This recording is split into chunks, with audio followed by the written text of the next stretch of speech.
स्वागत है आप सभी का उत्तराखंड की खबरों में। मैं आपके साथ निकिता कश्यप। बुलेटिन की शुरुआत करते हैं। उत्तराखंड में यूसीसी को लागू किए जाने की चर्चाएं लंबे समय से चल रही हैं और वर्तमान समय में यूनिफॉर्म सिविल कोड का मसौदा तैयार करने के लिए गठित विशेषज्ञ समिति युद्ध स्तर पर काम कर रही है। वहीं आपको बताते चले कि इसी बीच केंद्रीय गृह मंत्री अमित शाह की अध्यक्षता में यूसीसी ड्राफ्टिंग कमेटी की भी बैठक हुई और बैठक के दौरान यूसीसी को जल्द उत्तराखंड में लागू किए जाने को लेकर चर्चा की गई और ऐसे में उम्मीद जताई जा रही है कि अगले 15 दिनों के भीतर विशेषज्ञ समिति यूसीसी का ड्राफ्ट राज्य सरकार को सौंप सकती है और आगामी शीतकाल में होने वाले सत्र के दौरान प्रदेश में उच्च लागू होने का प्रस्ताव सदन के पटल में रख सकती है।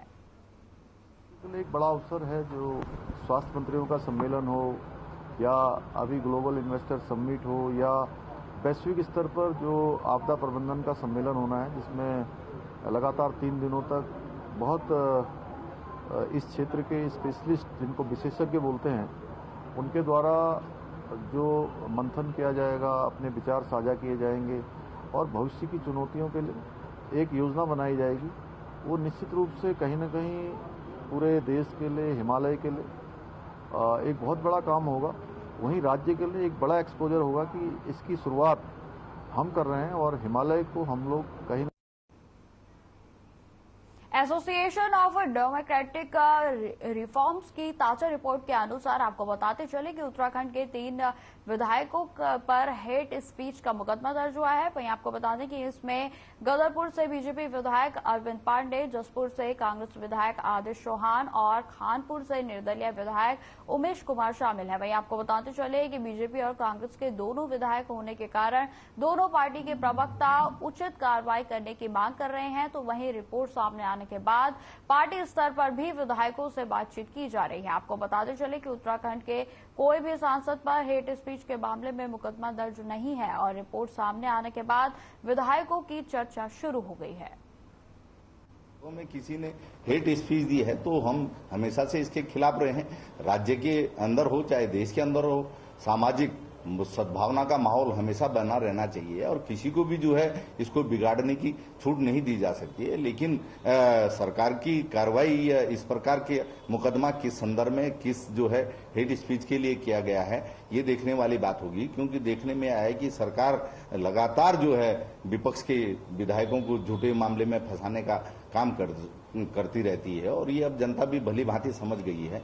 लेकिन फिर भी हम किसी भी प्रकार की अगर कोई सामाजिक माहौल बिगाड़ने के लिए कोई बयानबाजी करता है तो निश्चित तौर पर उसको बर्दाश्त नहीं किया जाना चाहिए। निश्चित रूप से हम सब लोग एक न्याय व्यवस्था से बंधे हुए हैं और न्याय व्यवस्था के अंतर्गत जो भी विधि सम्मत कार्रवाई होगी वो निश्चित रूप से कार्रवाई गतिमान है और ये विधिक मामला है तो इसमें विधिक रूप से इसमें कार्रवाई होनी है।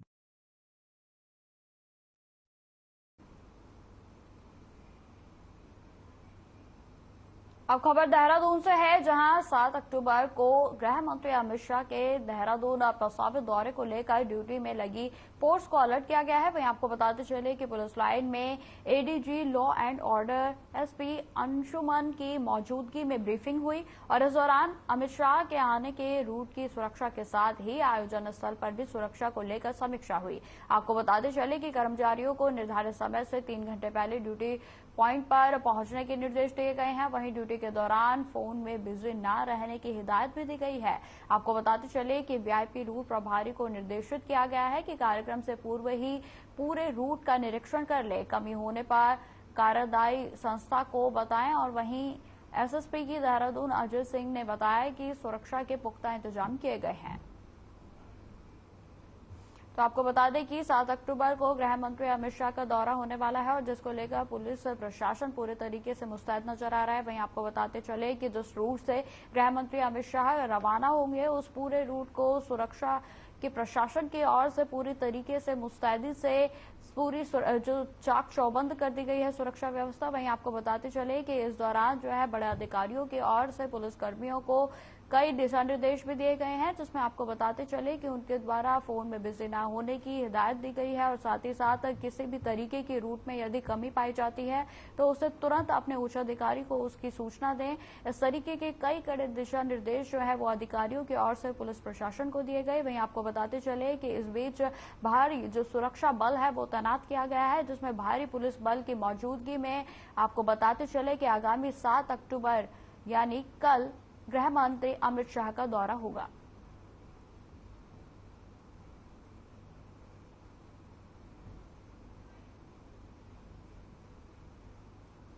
इंडिया पुलिस साइंस कॉन्फ्रेंस जो है 6 से 6, 7, 8 प्रस्तावित है यहाँ पर, और जिसकी तैयारियां चल रही है और इसमें कॉन्फ्रेंस है जिसमें माननीय गृह मंत्री जी का भी प्रोग्राम प्रस्तावित है, साथ ही उनके अन्य प्रोग्राम भी है।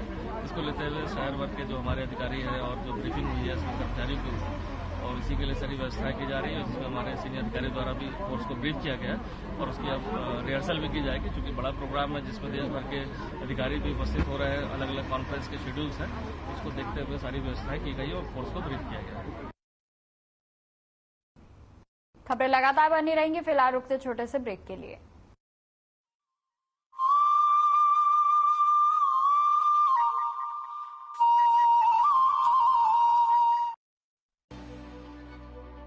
प्रधानमंत्री नरेंद्र मोदी के मार्गदर्शन में मुख्यमंत्री पुष्कर सिंह धामी आत्मनिर्भर उत्तराखंड के निर्माण का संकल्प प्रतिबद्धता से पूरा कर रहे हैं। विकास के ऊंचे शिखर को छू रहे उत्तराखंड के निवासियों के जीवन को धामी सरकार की कल्याणकारी योजनाएं नई दिशा दे रही हैं। उत्तराखंड के पर्वतीय क्षेत्रों में चलाई जा रही जन योजनाओं का लाभ लेने के लिए पहले पर्वतीय क्षेत्र के लोगों को कई चुनौतियों का सामना करना होता था, लेकिन अब धामी सरकार के नेतृत्व में घर बैठे सभी सुविधाएं ऑनलाइन उपलब्ध हो रही हैं। SECYURTSCUK.gov.in पर लॉगिन करके या फिर टोल फ्री नंबर 1800-270-9816 पर कॉल करके लोगों को सरकारी योजनाओं की जानकारी हासिल हो रही है। इसी तरह उत्तराखंड सरकार की ओर से कई फोन नंबर भी जारी किए गए हैं, जिन पर व्हाट्सएप के जरिए सरकारी सेवाओं की जानकारी मिलती है। टोल फ्री नंबर या व्हाट्सएप पर एक SMS करना पड़ता है और हमारा काम आसानी से हो जाता है। उत्तराखंड सेवा अधिकार आयोग में 48 विभागों की 800 से ज्यादा सेवाएं अधिसूचित की गई हैं। पोर्टल पर कुल 600 से ज्यादा सेवाएं ऑनलाइन उपलब्ध हैं। इनमें राशन कार्ड नवीनीकरण, हमको तो खुश है, यहाँ पर मिल रहा सब कुछ, तो यहाँ बनाते, राशन कार्ड भी यहाँ बना, जाति प्रमाण पत्र, आयुष्मान कार्ड, वृद्धा पेंशन योजना, किसान पेंशन योजना और आय प्रमाण पत्र जैसी विभिन्न और आवश्यक सरकारी योजनाओं का लाभ उत्तराखंड वासियों को बिना रुकावट के मिल रहा है। मैं यहाँ पे स्थायी निवास प्रमाण पत्र बनाने के लिए आई हूँ, जो आज मेरे को प्राप्त होगा। ऑनलाइन प्रक्रिया प्रारंभ की है, तब से लोगों के पास काफी एक सोफिस्टिकेटेड वे बन गया है ऑनलाइन आवेदन करने का, और लोगों को कहीं ना कहीं बहुत जल्दी समस्याओं से उनका निस्तारण हो जा रहा है। आज उत्तराखंड वासियों के चेहरे पर है मुस्कान, सेवा का अधिकार सपनों को दे रहा है नई उड़ान। प्रधानमंत्री नरेंद्र मोदी के सबका साथ सबका विकास संकल्प को सार्थक करते हुए मुख्यमंत्री पुष्कर सिंह धामी उत्तराखंड को चहुमुखी विकास के पथ पर तेजी से आगे ले जा रहे हैं। वाइब्रेंट विलेज प्रोग्राम योजना से अब उत्तराखंड के 50 से भी ज्यादा गाँवों की तस्वीर संवरने जा रही है। पहले चरण में उत्तराखंड के चमोली जिले के माड़ा, नीति, मलारी, कोसा, कैलाशपुर, मेहरगांव, फरकिया, बांपा, गमशाली और पिथौरागढ़ के गूंजी गांव से वाइब्रेंट विलेज प्रोग्राम योजना की शुरुआत होने जा रही है। हमारे गांव को जो है प्रथम गांव जो है वाइब्रेंट विलेज घोषित किया हुआ है। इससे निश्चित है कि यहाँ का विकास होना चाहिए। जैसे जनजीवन में सुखद बदलाव लाने और पर्यटन को बढ़ावा देने के लिए वाइब्रेंट विलेज प्रोग्राम योजना के तहत सड़क, पेयजल, बिजली जैसी मूलभूत सुविधाओं की उपलब्धता सुनिश्चित की जाएगी। इस योजना से हमारा गांव बदल जाएगी, हमारी जिंदगी आगे बढ़ेगी। स्थानीय हस्तकला को यहाँ बढ़ावा मिलेगा। पर्यटक आएंगे तो लोकल बने उत्पादों को खरीदेंगे, जिससे यहाँ के आय स्रोत को भी बढ़ावा मिलेगा। वाइब्रेंट योजना अगर हमारे गांव में आए तो हमें बहुत सारी सुविधा होगी, जैसे हमारे गांव में पानी की और सड़क की और बिजली बहुत अच्छी सुविधा होगी।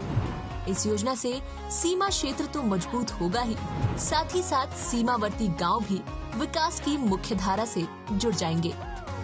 हम लोग सीमावर्ती क्षेत्र में रहते हैं और सीमा के प्रहरी के रूप में भी जाने जाते हैं। द्वितीय रक्षा पंक्ति के रूप में हम यहाँ पर काम करते हैं। धामी सरकार उत्तराखंड को वैश्विक मानचित्र पर आत्मनिर्भर, सशक्त और विकसित राज्य के रूप में स्थापित कर रही है। वाइब्रेंट विलेज प्रोग्राम योजना से अब गांव को मिलेगी नई पहचान। श्रेष्ठ भारत की अप्रतिम विकास यात्रा में देश का मान बढ़ाता आदर्श राज्य उत्तराखंड आज अपने स्वर्णिम दशक के दौर से देश दुनिया को रूबरू करा रहा है और अपनी सफल औद्योगिक विकास यात्रा की नई परिभाषा लिख रहा है। निवेशकों के पसंदीदा इन्वेस्टमेंट डेस्टिनेशन के रूप में उत्तराखंड आज अपार संभावनाओं से भरे इन्वेस्टमेंट सेक्टर्स में हो रहे हजारों करोड़ों के निवेश से आगे बढ़ रहा है। राज्य में 2000 से अधिक व्यावसायिक अनुपालनों में सुधार और उद्योगों के लिए अनुकूल विकसित इकोसिस्टम से 27 से ज्यादा फोकस नीतियां, 200 से अधिक निवेश योग्य परियोजनाओं और 6000 एकड़ से अधिक सरकारी लैंड बैंक के साथ उत्तराखंड आज अपने निवेशकों के लिए सफलताओं भरा भविष्य सुनिश्चित कर रहा है। आइए जुड़िए ग्लोबल इन्वेस्टर समिट 2023 के साथ और दीजिए अपनी आर्थिक उन्नति को उड़ान।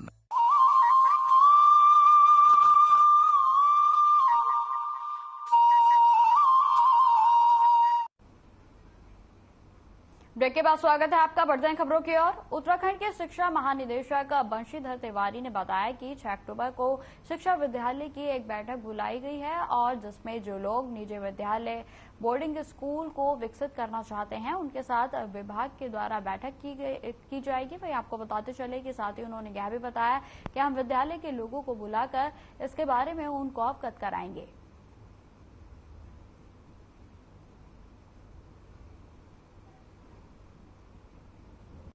विद्यालय शिक्षा की अध्यक्षता में 6 तारीख को हमने बैठक बुलाई है। जो लोग भी अजय निजी विद्यालय अगर विकसित करना चाहते हैं, बोर्डिंग स्कूल्स, तो उनके साथ हम लोग बैठक करेंगे। और जो सर्विस सेक्टर पॉलिसी है उसमें 25% की कैपेक्स सब्सिडी है, तो उनको हम लोग बुला करके उसके बारे में बताएंगे और उम्मीद पूरी है कि शिक्षा के क्षेत्र में भी लोग आगे आएंगे।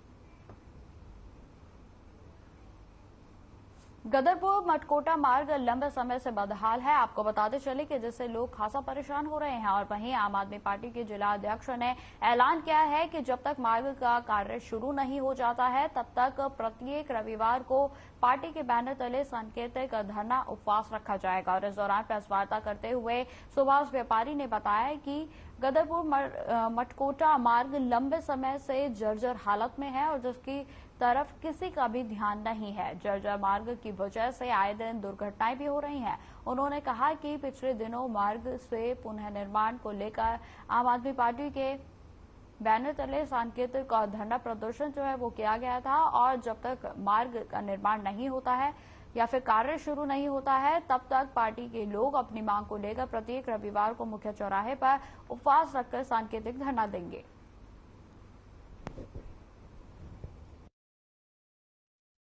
देखिए, ये गदरपुर मटकोटा मार्ग ये एक बहुत बड़ा स्थानीय समस्या यहाँ के लोगों के लिए उभर कर आया है। लोग इस सड़क से चलना दुभर हो गया लोगों का और आम जनमानस त्रस्त है, परेशान है। घर से निकलता है फिर वो ये सोचता है पता नहीं रास्ते में मेरे साथ कोई दुर्घटना ना हो जाए। तो इस तरह के भय के माहौल में लोग सड़क पे यात्रा कर रहे हैं। यहाँ इस सड़क एक मुख्य सड़क है, ये सिटकुल और NH 74 इसको जोड़ती हुई ये सड़क है। रुद्रपुर डिस्ट्रिक्ट सिटी है हमारा और यहाँ से तमाम सिटकुल की गाड़ियाँ यहाँ से निकलती है। और यहाँ पर जो स्थिति है, इस स्थिति से निपटने के लिए हमारे पास सरकार तक बात पहुँचाने के लिए मीडिया के माध्यम से के अलावा अब और हमारे पास कोई विकल्प नहीं है। रुड़की में स्थित एक धर्मशाला में सोनाली नदी शमशान घाट समिति ने प्रेस वार्ता का आयोजन किया और इस प्रेस वार्ता में बताया गया है कि सोलानी नदी शमशान घाट समिति की तरफ से लावारिस शव का देह संस्कार किया जाता है और इस वर्ष अभी तक 80 लावारिस शवों का अंतिम संस्कार किया जा चुका है और उनकी अस्थियों को संभाल कर रखा गया है। वहीं आपको बताते चले कि 7 अक्टूबर को इन हजारों अस्थियों को गंगा में विसर्जन के लिए हरिद्वार ले जाया जाएगा और जिसके लिए अस्थि कलश यात्रा शहर के प्रमुख चौक और बाजारों से निकाली जाएगी। सभी हजारों अस्थियों को गंगा में विसर्जित किया जाएगा।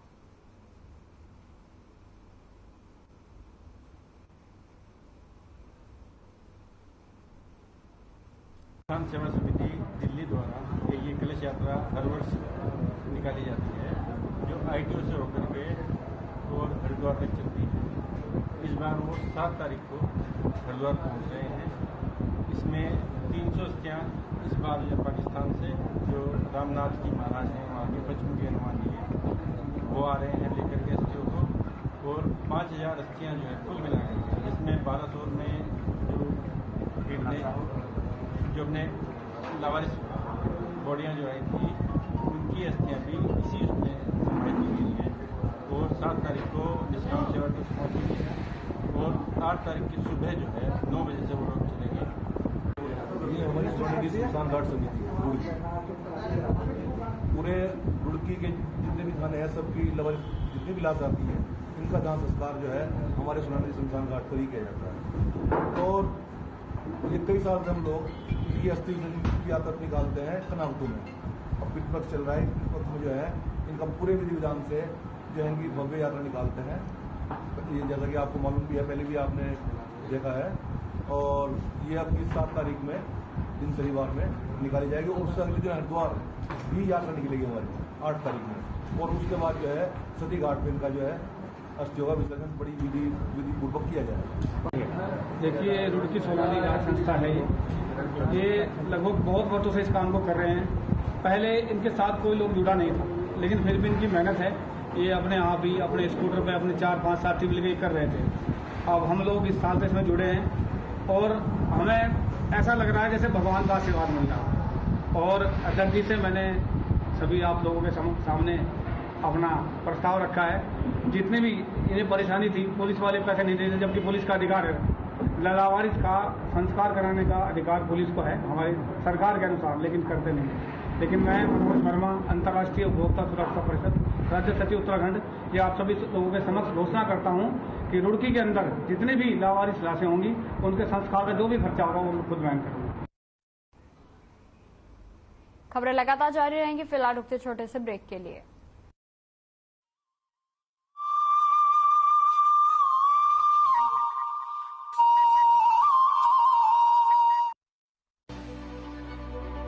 प्रधानमंत्री नरेंद्र मोदी के मार्गदर्शन में मुख्यमंत्री पुष्कर सिंह धामी आत्मनिर्भर उत्तराखंड के निर्माण का संकल्प प्रतिबद्धता से पूरा कर रहे हैं। विकास के ऊंचे शिखर को छू रहे उत्तराखंड के निवासियों के जीवन को धामी सरकार की कल्याणकारी योजनाएं नई दिशा दे रही हैं। उत्तराखंड के पर्वतीय क्षेत्रों में चलाई जा रही जन योजनाओं का लाभ लेने के लिए पहले पर्वतीय क्षेत्र के लोगों को कई चुनौतियों का सामना करना होता था, लेकिन अब धामी सरकार के नेतृत्व में घर बैठे सभी सुविधाएं ऑनलाइन उपलब्ध हो रही हैं। SECYURTSCUK.gov.in पर लॉगिन करके या फिर टोल फ्री नंबर 1800-270-9816 पर कॉल करके लोगों को सरकारी योजनाओं की जानकारी हासिल हो रही है। इसी तरह उत्तराखंड सरकार की ओर से कई फोन नंबर भी जारी किए गए हैं जिन पर व्हाट्सएप के जरिए सरकारी सेवाओं की जानकारी मिलती है। टोल फ्री नंबर या व्हाट्सएप पर एक SMS करना पड़ता है और हमारा काम आसानी से हो जाता है। उत्तराखंड सेवा अधिकार आयोग में 48 विभागों की 800 से ज्यादा सेवाएं अधिसूचित की गई हैं। पोर्टल पर कुल 600 से ज्यादा सेवाएं ऑनलाइन उपलब्ध है। इनमें राशन कार्ड नवीनीकरण, हमको तो खुश है यहाँ पर मिल रहा सब तो यहाँ बनाते, राशन कार्ड भी यहाँ बना, जाति प्रमाण पत्र, आयुष्मान कार्ड, वृद्धा पेंशन योजना, किसान पेंशन योजना और आय प्रमाण पत्र जैसी विभिन्न और आवश्यक सरकारी योजनाओं का लाभ उत्तराखंड वासियों को बिना रुकावट के मिल रहा है। मैं यहाँ पे स्थायी निवास प्रमाण पत्र बनाने के लिए आई हूँ, जो आज मेरे को प्राप्त होगा। ऑनलाइन प्रक्रिया प्रारंभ की है, तब से लोगों के पास काफी एक सोफिस्टिकेटेड वे बन गया है ऑनलाइन आवेदन करने का, और लोगों को कहीं ना कहीं बहुत जल्दी समस्याओं से उनका निस्तारण हो जा रहा है। आज उत्तराखंड वासियों के चेहरे पर है मुस्कान, सेवा का अधिकार सपनों को दे रहा है नई उड़ान। प्रधानमंत्री नरेंद्र मोदी के सबका साथ सबका विकास संकल्प को सार्थक करते हुए मुख्यमंत्री पुष्कर सिंह धामी उत्तराखंड को चहुमुखी विकास के पथ पर तेजी से आगे ले जा रहे हैं। वाइब्रेंट विलेज प्रोग्राम योजना से अब उत्तराखंड के 50 से भी ज्यादा गाँवों की तस्वीर संवरने जा रही है। पहले चरण में उत्तराखंड के चमोली जिले के माड़ा, नीति, मलारी, कोसा, कैलाशपुर, मेहरगांव, फरकिया, बांपा, गमशाली और पिथौरागढ़ के गूंजी गांव से वाइब्रेंट विलेज प्रोग्राम योजना की शुरुआत होने जा रही है। हमारे गांव को जो है प्रथम गांव जो है वाइब्रेंट विलेज घोषित किया हुआ है। इससे निश्चित है कि यहाँ का विकास होना चाहिए। जैसे जनजीवन में सुखद बदलाव लाने और पर्यटन को बढ़ावा देने के लिए वाइब्रेंट विलेज प्रोग्राम योजना के तहत सड़क, पेयजल, बिजली जैसी मूलभूत सुविधाओं की उपलब्धता सुनिश्चित की जाएगी। इस योजना से हमारा गांव बदल जाएगी, हमारी जिंदगी आगे बढ़ेगी। स्थानीय हस्तकला को यहाँ बढ़ावा मिलेगा। पर्यटक आएंगे तो लोकल बने उत्पादों को खरीदेंगे, जिससे यहाँ के आय स्रोत को भी बढ़ावा मिलेगा। वाइब्रेंट योजना अगर हमारे गांव में आए तो हमें बहुत सारी सुविधा होगी, जैसे हमारे गांव में पानी की और सड़क की और बिजली बहुत अच्छी सुविधा होगी। इस योजना से सीमा क्षेत्र तो मजबूत होगा ही, साथ ही साथ सीमावर्ती गांव भी विकास की मुख्य धारा से जुड़ जाएंगे। हम लोग सीमावर्ती क्षेत्र में रहते हैं और सीमा के प्रहरी के रूप में भी जाने जाते हैं। द्वितीय रक्षा पंक्ति के रूप में हम यहाँ पर काम करते हैं। धामी सरकार उत्तराखंड को वैश्विक मानचित्र पर आत्मनिर्भर, सशक्त और विकसित राज्य के रूप में स्थापित कर रही है। वाइब्रेंट विलेज प्रोग्राम योजना से अब गांव को मिलेगी नई पहचान।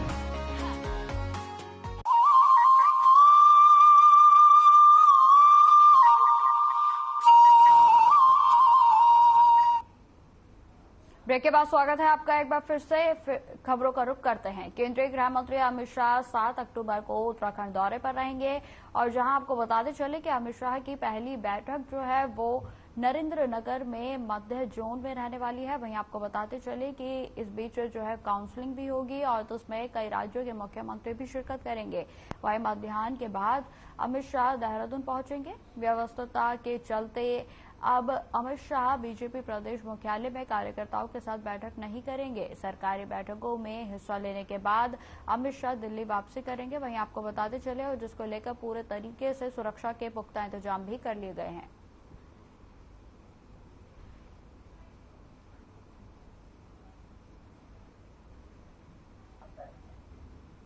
केंद्रीय गृह मंत्री आदरणीय अमित शाह जी 7 अक्टूबर को उत्तराखंड के भ्रमण पर आ रहे हैं। इसमें पहली बैठक नरेंद्र नगर में मध्य जोन जो है उसकी काउंसिल की बैठक है मुख्यमंत्रियों की, और 2 घंटे की बैठक, और उसके बाद भोजन करने के उपरांत वो देहरादून आएंगे। देहरादून में FRI में जो अखिल भारतीय पुलिस विज्ञान कांग्रेस है उसके कार्यक्रम में 1 घंटा रहेंगे, और उसके पश्चात वो दिल्ली जाने का कार्यक्रम है। पहले पार्टी कार्यालय पर पार्टी के कार्यकर्ताओं के साथ बैठक का कार्यक्रम था, लेकिन उनके कुछ आवश्यक कार्य इस बीच में आए हैं, इसके कारण से ये अभी बैठक नहीं होगी। 2 सरकारी बैठकें इनको करने के बाद वो वापस आएंगे।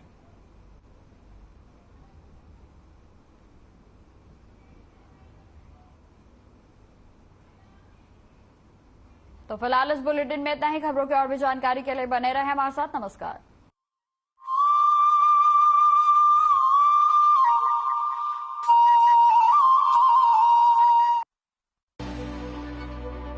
प्रधानमंत्री नरेंद्र